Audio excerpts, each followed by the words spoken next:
Welcome to discover Rajasthan. आज हम railway ALP 2024 के लिए जनरल साइंस की एक सीरीज स्टार्ट करने जा रहे हैं, जिसमें हम प्रीवियस ईयर क्वेश्चन सॉल्व करेंगे सारे साइंस के। आज का हमारा फर्स्ट क्वेश्चन है, एक उत्तल दर्पण जिसकी फोकस लंबाई f है को एक द्रव्य म्यू इजिकल्स टू कितना है 4/3। यह है इसका अपवर्तनांक में डुबोया जाता है द्रव में दर्पण की फोकस लंबाई क्या होगी। तो हम जानते हैं फोकस लंबाई का फॉर्मूला क्या होता है 1/f equals to 1/v plus 1/u। इसमें हम देखेंगे तो इसमें कहीं भी म्यू नहीं आ रहा, इसका मतलब अपवर्तनांक का इसमें कोई रोल नहीं है। तो क्या होगा, फोकस दूरी f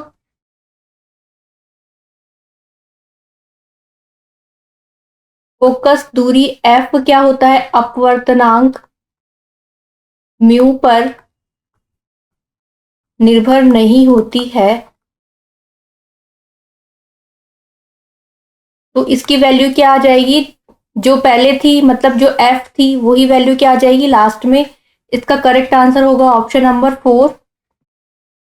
इसके अलावा अपवर्तनांक का प्रभाव कहाँ कहाँ पड़ता है, अगर हम देखें तो अपवर्तनांक का प्रभाव पड़ेगा जैसे कोई किरण एक माध्यम से दूसरे माध्यम में प्रवेश करती है, तब हम म्यू का वैल्यू निकालते हैं। एक माध्यम से दूसरे माध्यम में प्रवेश,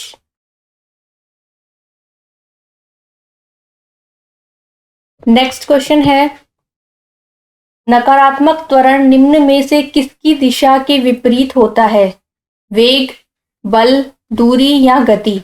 तो इसका करेक्ट आंसर होगा वेग, ऑप्शन नंबर ए।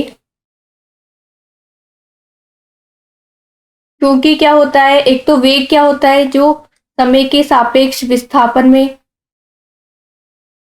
समय के सापेक्ष विस्थापन में परिवर्तन,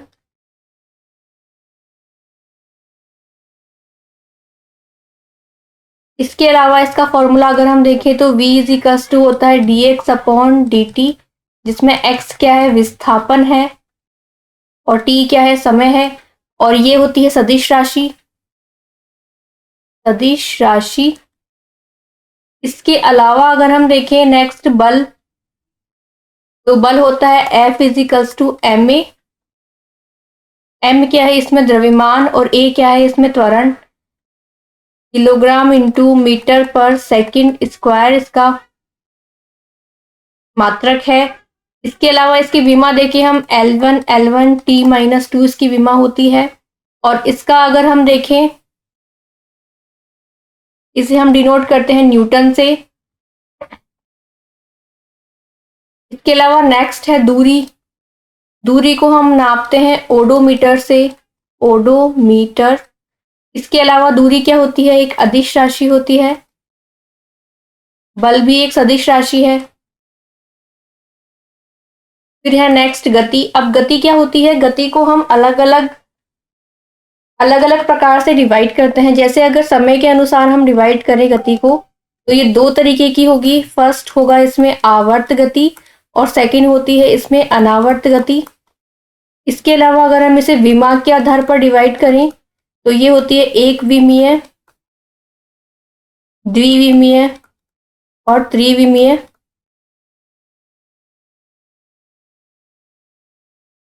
इसके अलावा इसको अगर हम पथ के आधार पर डिवाइड करते हैं गति को, तो ये होती है दोलन, दोलन गति। फिर है घूर्णन गति।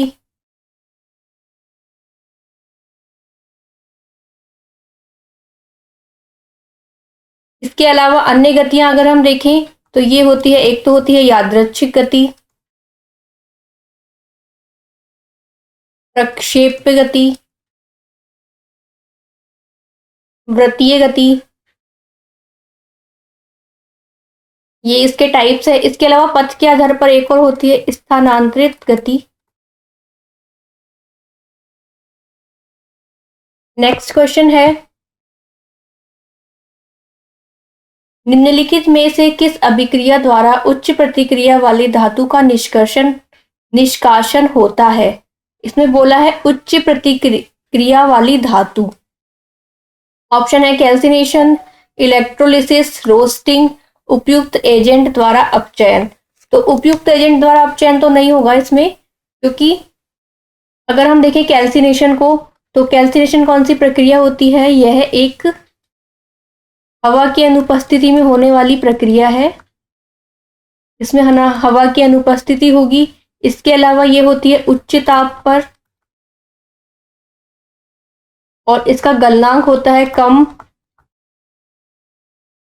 गलनांक पर होने वाली अभिक्रिया है। और इसमें क्या करते हैं हम, ये एक ऊष्मीय अभिक्रिया होती है जिसमें हम ठोस पदार्थ को उच्च ताप पर क्या करते हैं, गर्म करते हैं। इसके एग्जाम्पल अगर हम देखें कैल्सिनेशन के, तो इसके एग्जाम्पल होते हैं चूना पत्थर से चूना अलग करना, चूना पत्थर से चूना। इसके अलावा अयस्कों का विघटन भी इसी प्रक्रिया से होगा, अयस्कों का विघटन। नेक्स्ट है इलेक्ट्रोलिसिस, जो कि करेक्ट आंसर है इसका। इलेक्ट्रोलिसिस में क्या होता है, इसका यूज करते हैं हम धातुओं का निष्कर्षण शुद्धिकरण में, धातुओं का शुद्धिकरण निष्कर्षण। और इसमें हम क्या करते हैं, ये एक तरीके से होती है रासायनिक अभिक्रिया, जिसमें क्या होता है, रासायनिक परिवर्तन करने के लिए किसी पदार्थ में विद्युत धारा प्रवाहित की जाती है, विद्युत धारा प्रवाहित करके विघटित किया जाता है। इसके अलावा क्या होगा, और इसमें किसी धातु का ऑक्सीकरण व अपचयन दोनों संभव होता है। एग्जाम्पल अगर हम देखें तो पानी का विघटन होगा, इसके अलावा battery charge. Next question, next है इसमें रोस्टिंग। अब रोस्टिंग क्या होता है, रोस्टिंग को हम कहते हैं भर्जन। भर्जन क्या होगा, भर्जन में ये भी एक रासायनिक अभिक्रिया होती है, जिसमें हम क्या करते हैं, सांद्रित अयस्क को तेज हवा में गर्म करते हैं। इसमें हमने फर्स्ट वाले में हमने क्या किया था, इसमें उच्च ताप पर गर्म किया था, उच्च ताप पर। जबकि रोस्टिंग में हम क्या करते हैं, तेज हवा में गर्म, जिससे क्या होगा, तेज हवा में गर्म करने से अयस्क ऑक्सीकृत होकर क्या हो जाता है, बाहर निकल जाता है, और इससे क्या हो जाता है, इसका निष्कर्षण हो जाता है। रोस्टिंग से हम करते हैं चांदी, तांबा, लोहा। और रोस्टिंग में इंपॉर्टेंट चीज ये है कि ये होती है वायु की उपस्थिति में, वायु की निश्चित उपस्थिति में। इसके अलावा गलनांक से कम ताप पर यह अभिक्रिया होती है, ताप पर गर्म करके। नेक्स्ट है क्वेश्चन, इसमें से कौन सा सेप्रोट्रॉफ है? सबसे पहले तो हम देखेंगे सेप्रोट्रॉफ क्या होता है। ये इंग्लिश वर्ड है, इसको हम अगर हिंदी में देखें तो ये होता है मृत जीवी। ऑप्शन है कबूतर, कुकुरमुत्ता, शैवाल या पुरुष। तो इसका करेक्ट आंसर होगा ऑप्शन नंबर सेकंड, कुकुरमुत्ता। सेप्रोट्रॉफ क्या करते हैं, क्या होते हैं सेप्रोट्रॉफ? ये ऐसे जीव होते हैं जो मृत जीव, जो मृत व सड़े गले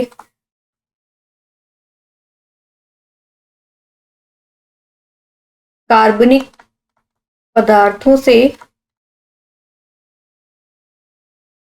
भोजन प्राप्त करते हैं।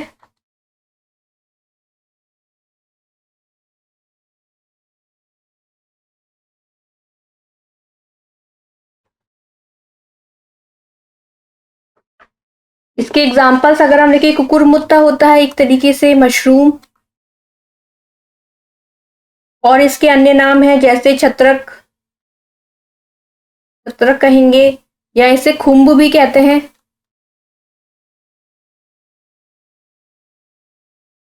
नेक्स्ट क्वेश्चन है, ऑक्टेव्स वर्गीकरण में न्यूलैंड लॉ में निम्नलिखित में से कौन सा अंतिम तत्व है? ऑक्टेव्स वर्गीकरण में न्यूलैंड लॉ।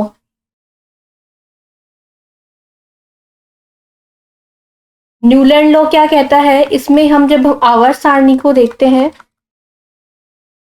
आवर्त सारणी में तत्वों को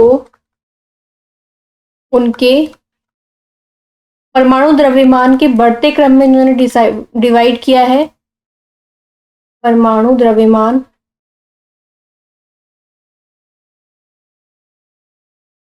के बढ़ते क्रम में व्यवस्थित करना।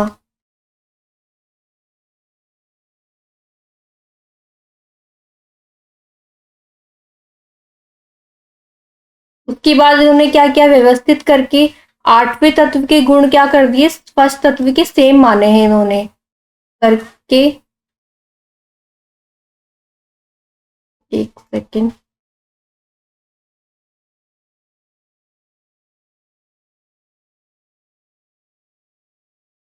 बढ़ते क्रम में व्यवस्थित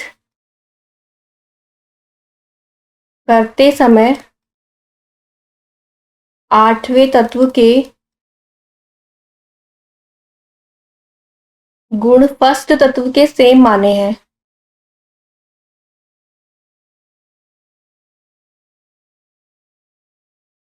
अब इसमें दो इंपॉर्टेंट चीजें हैं, इसके दो क्वेश्चन इंपॉर्टेंट बनते हैं। इसमें एक तो लास्ट तत्व पूछा जाता है और एक फर्स्ट तत्व पूछा जाता है। तो इस वर्गीकरण का लास्ट तत्व तो है थोरियम, और इसका फर्स्ट तत्व क्या है सारणी का? वो है हाइड्रोजन। इसके अलावा रेडियम की अगर हम बात करें, इसका परमाणु क्रमांक होता है 88, और इसके अलावा ये क्या होता है? रेडियोधर्मी होगा।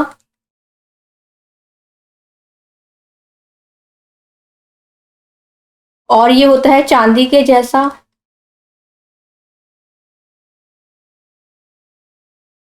इसका गलनांक होगा रेडियम का 973 केल्विन। नेक्स्ट है थोरियम, इसका परमाणु क्रमांक होता है 56।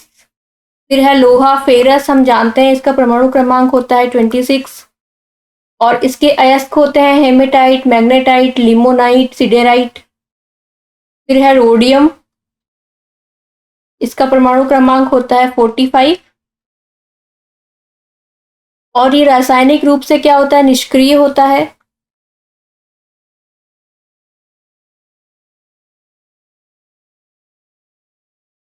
नेक्स्ट क्वेश्चन है, जब परिपथ में कई प्रतिरोध श्रृंखला में जुड़े हुए होते हैं तो करंट का मान आधा हो जाता है, एक ही रहता है, बढ़ता है या कम हो जाता है? इसमें बोला है कई प्रतिरोध श्रृंखला में, यानी कि श्रेणी क्रम इसमें पूछा है। तो श्रेणी क्रम में क्या होता है? करंट का मान सेम रहता है। ऑप्शन नंबर 20 का करेक्ट आंसर है। इसके अलावा अगर हमसे पूछा जाता कि समांतर क्रम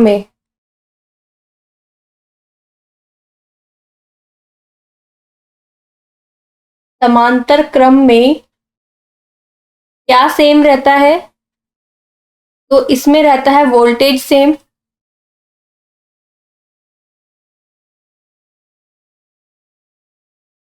और घरों में उपकरण भी हम किस में लगाते हैं? समांतर क्रम में।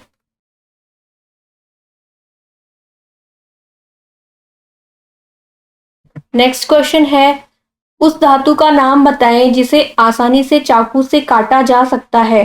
तांबा, सोडियम, सोना, एल्यूमिनियम। तो इसका करेक्ट आंसर होगा option number B, sodium.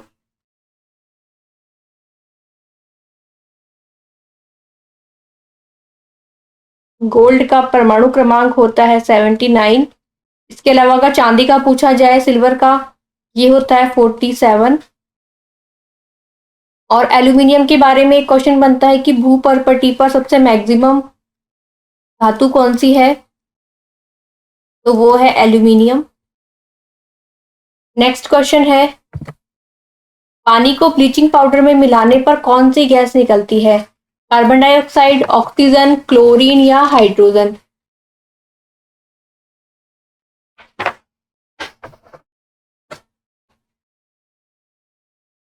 H2O plus bleaching powder का फॉर्मूला होता है CaOCl2। इससे निकलती है, इससे बनेगा CaOH2 प्लस Cl2, यानी कि क्लोरीन गैस निकलेगी। ऑप्शन नंबर सी इसका करेक्ट आंसर है। कार्बन डाइऑक्साइड हमें पता है वायुमंडल में कितनी है, 0.03%। ये होती है CO2। इसके अलावा ऑक्सीजन, ऑक्सीजन की उपस्थिति कितनी है, 21% है। और ऑक्सीजन की खोज किसने की थी, प्रिस्टले ने। हाइड्रोजन की खोज की है हेनरी कैवेंडिश ने।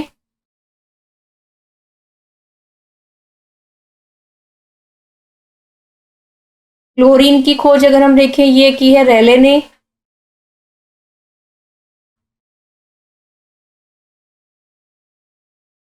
इसके अलावा जो क्लोरीन है ये होती है जहरीली, और इसका कलर होता है हरी पीली गैस। इसके अलावा इसका यूज हम, क्लोरीन का यूज हम करते हैं पानी को कीटाणु रहित करने में, कीटनाशक में।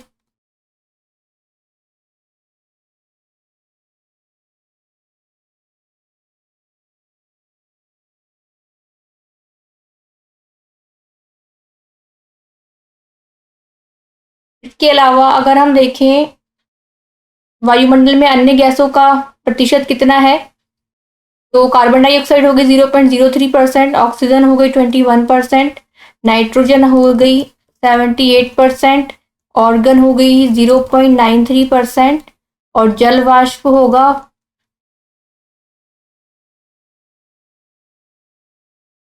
नेक्स्ट क्वेश्चन है, 4 किलोग्राम भार की एक वस्तु क्षैतिज दिशा में 5 मीटर प्रति सेकंड की गति से बढ़ रही है। मास दिया हुआ है हमें 4 किलोग्राम, क्षैतिज दिशा में बढ़ रही है 5 मीटर पर सेकंड की गति से। इसकी गति 10 मीटर प्रति सेकंड की जाए, ये हो गया यहाँ पर यू फर्स्ट वाली। लास्ट कितना करना है हमको, 10 मीटर प्रति सेकंड करना है। तो इसमें दिया है कार्य कितना होगा, डब्ल्यू की हमें वैल्यू निकालनी है।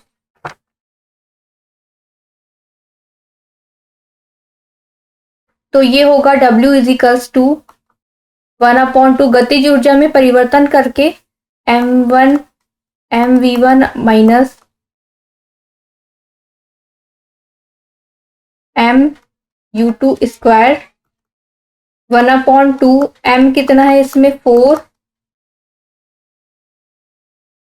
ये हो गया V1 square minus U1 square 1/2 into 4। V की वैल्यू है 10, 10 का स्क्वायर माइनस हमें करना है 5 का स्क्वायर,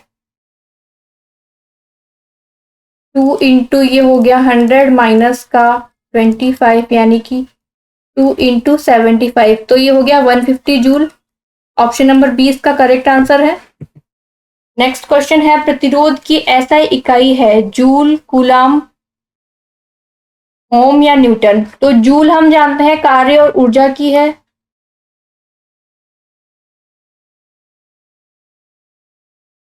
और 1 जूल बराबर कितना होता है, 0.2 कैलोरी। इसके अलावा 1 जूल बराबर होता है 10 की पावर 7 अर्ग के, और इसकी विमा होती है M1L2T-2। फिर है कूलाम, तो कूलाम होता है आवेश का, T से हम इसे डिनोट करते हैं, विद्युत आवेश की इकाई है।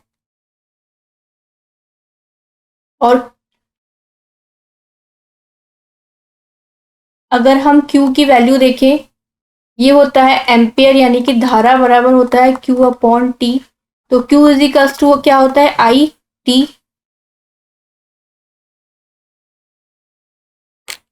इसका करेक्ट आंसर है ओम, ऑप्शन नंबर सी। प्रतिरोध क्या होता है, V इजिकल्स टू IR हम देखते हैं ओम के नियम से। तो R बराबर क्या हो गया, V/I। इसके अलावा न्यूटन हम जानते हैं बल का मात्रक है।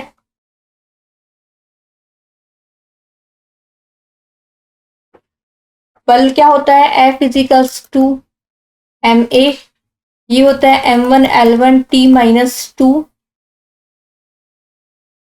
इसके अलावा 1 न्यूटन इजिकल्स टू होता है 10⁵ डाइन के बराबर। नेक्स्ट क्वेश्चन देखते हैं हम। सर्च लाइट का परावर्तक कौन सा है? सर्च लाइट में क्या यूज आता है? समतल दर्पण, जो कि हम चेहरा देखने में यूज करते हैं। अवतल दर्पण, इसका करेक्ट आंसर होगा अवतल दर्पण। बेलनाकार दर्पण और उत्तल दर्पण। तो उत्तल दर्पण का यूज हम कहाँ करते हैं? गाड़ी में साइड मिरर में, वाहनों में। इसके अलावा इसका हम यूज करते हैं धूप के चश्मों में, आवर्तक।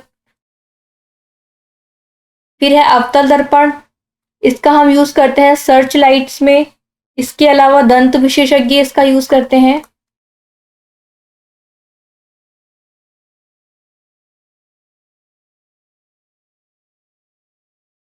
नेक्स्ट क्वेश्चन है, रिक्त स्थान में सबसे उपयुक्त विकल्प भरें। वे पौधे जिनमें पौधे के विभिन्न भाग उपस्थित नहीं होते हैं, इसमें बोला है नहीं होते हैं, समूह से संबंधित है। टेरिडोफाइटा, पेंड्रोगेम्स, थैलोफाइटा या ब्रायोफाइटा। तो इसका करेक्ट आंसर होता है थैलोफाइटा। अब थैलोफाइटा कौन से होते हैं? ये होते हैं गैर संवहनी भूमि पौधे। गैर संवहनी भूमि के पौधे, जिसमें हम क्या जड़ और जो पत्तियां होती हैं उनमें विभेद नहीं कर पाते हैं। जड़, तना, पत्ती में विभेद नहीं कर पाते, वो होते हैं थैलोफाइटा। और इसके एग्जाम्पल होते हैं जैसे कि काई। इसके अलावा होता है लीवरवर्ट्स, हॉर्नवर्ट्स, ये इसके एग्जाम्पल है। इसके अलावा अगर हम टेरिडोफाइटा देखते हैं तो ये होते हैं क्रिप्टोगैम। इसे हम क्रिप्टोगैम भी कहते हैं।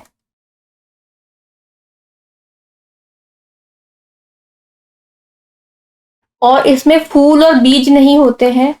फूल और बीज क्या होते हैं? अनुपस्थित।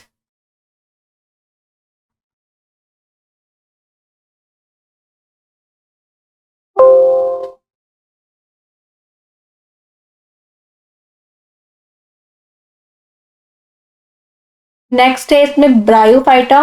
ब्रायोफाइटा होते हैं मॉसेस, हॉर्नवर्ट। इसमें जो वास्तविक संवहनी ऊतक होते हैं वो अनुपस्थित होते हैं। नेक्स्ट क्वेश्चन है, रेनवियर के नोड्स सूक्ष्म रिक्त स्थान होते हैं जो पाए जाते हैं। ऑप्शन है इसमें मायलिनीकृत एक्सॉन, ग्रंथि कोशिकाएं, ऑस्टियोब्लास्ट, कॉन्ड्रोब्लास्ट। तो जो ये कॉन्ड्रोब्लास्ट है ये क्या होती है? उपास्थि बनाने वाली कोशिकाएं।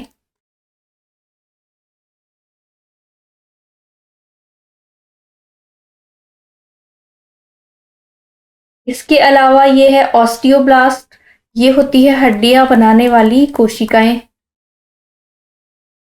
हड्डियां बनाने वाली सेल्स।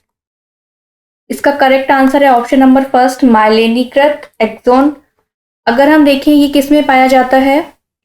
ये होता है न्यूरॉन में, जिसे हम तंत्रिका तंत्र की क्रियात्मक और संरचनात्मक इकाई भी कहते हैं। इसकी शेप कुछ इस तरीके से होती है। ये होती है न्यूरॉन की शेप।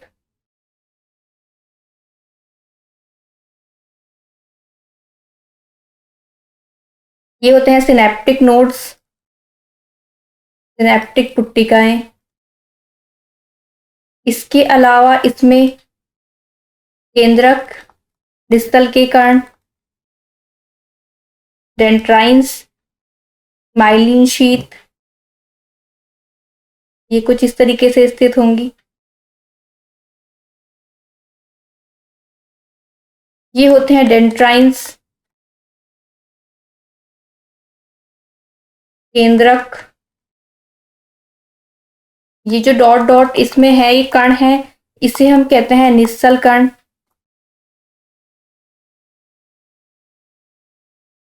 इसके अलावा इसे हम कहेंगे कोशिका काय।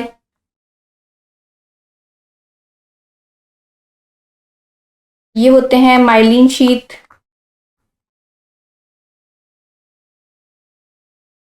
इसके अलावा इसमें होंगे एक्सॉन भी।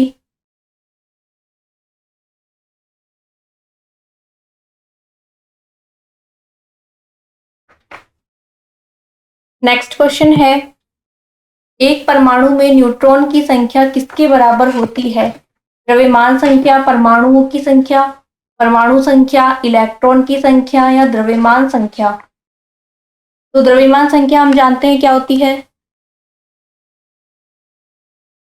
P+N होती है। परमाणु संख्या होती है हमारी Z, जो कि होती है प्रोटॉन के बराबर। इलेक्ट्रॉन की संख्या होती है हमारी परमाणु संख्या के बराबर। और ए होती है द्रव्यमान संख्या, जो कि प्रोटॉन और न्यूट्रॉन के टोटल के बराबर होती है। फर्स्ट है, इसमें न्यूट्रॉन की संख्या हमें निकालनी है, तो ये होती है द्रव्यमान संख्या यानी कि ए माइनस परमाणुओं की संख्या यानी कि पी या जेड। ऑप्शन नंबर फर्स्ट इसका करेक्ट आंसर है। नेक्स्ट क्वेश्चन है, अलैंगिक प्रजनन लैंगिक प्रजनन से भिन्न है। अलैंगिक प्रजनन में ऑप्शन है युग्मकों के केंद्रक का संलयन होता है,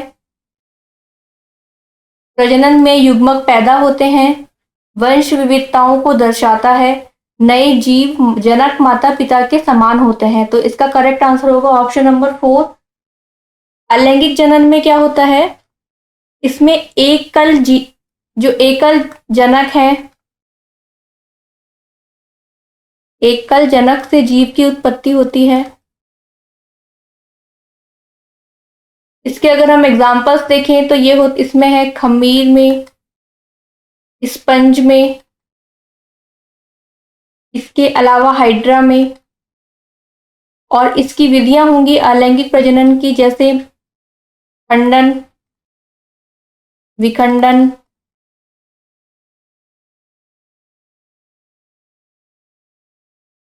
द्विविखंडन, बहुविखंडन, कायिक प्रवर्धक,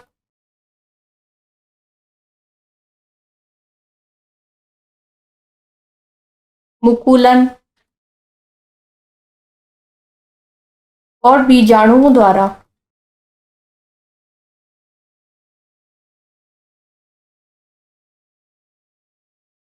इसके अलावा अगर हम देखें लैंगिक प्रजनन में क्या होता है, इसमें दो युग्मकों से जीव की उत्पत्ति होगी, दो युग्मकों से जीव की उत्पत्ति।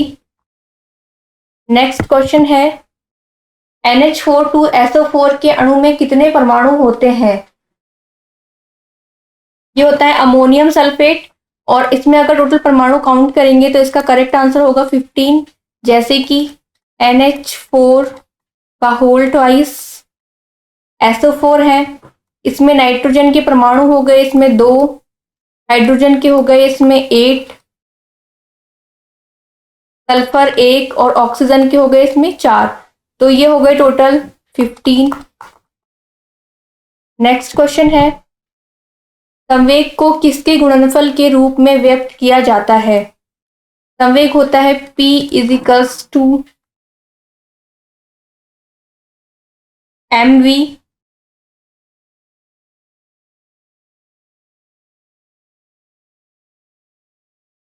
और संवेग सदिश राशि है,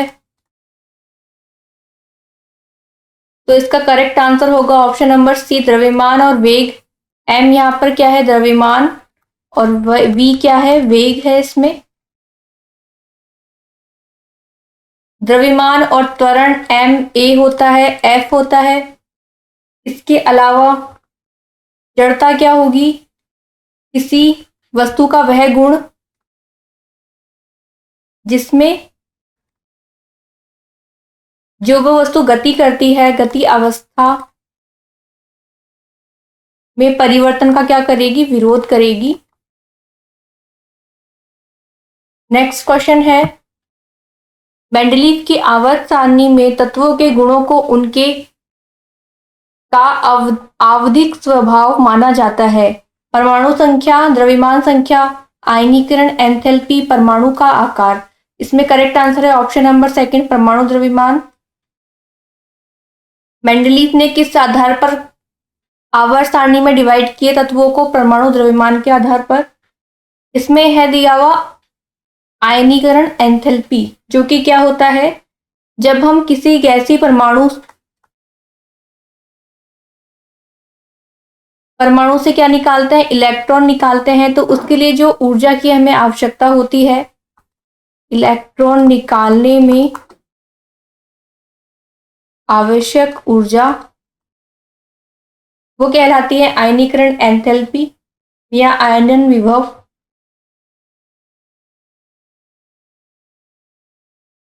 आयनन विभव। इसके अलावा जो है परमाणु संख्या और परमाणु का आकार, तो अगर हम देखें वर्ग में जब हम ऊपर से नीचे जाते हैं तो परमाणु क्रमांक क्या होता है, परमाणु क्रमांक के मान में वृद्धि होती है। इसके अलावा धात्विक गुण, धात्विक गुण के मान में वृद्धि होती है। विद्युत धनात्मकता में वृद्धि होगी। इसके अलावा आयनिक ऊर्जा में वृद्धि होगी।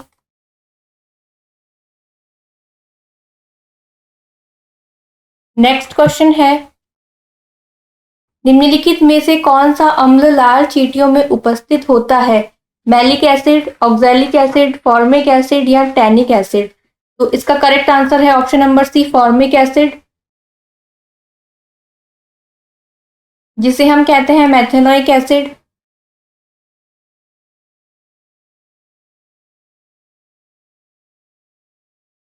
मैलिक एसिड की अगर हम बात करें, ये होता है C4H6O5, और मैलिक एसिड पाया जाता है सेब में। इसके अलावा स्ट्रॉबेरी, ब्रोकली, केले, अंगूर आदि में उपस्थित होता है। नेक्स्ट है ऑक्सैलिक एसिड, जो कि होता है COOH का होल ट्वाइस, या हम इसे लिखते हैं H2C2O4, और ये पाया जाता है टमाटर और पालक में। और इसका यूज हम कहाँ करते हैं ऑक्सैलिक एसिड का? इसका मुख्य उपयोग होता है जंग हटाने और स्याही हटाने में। लास्ट है इसमें टैनिक एसिड, जो कि यूज होता है चमड़े के प्रसंस्करण में, और इसका फॉर्मूला होता है C76H52O46। और फॉर्मिक एसिड होता है लाल चींटी के डंक में, इसके अलावा बिच्छू के डंक में।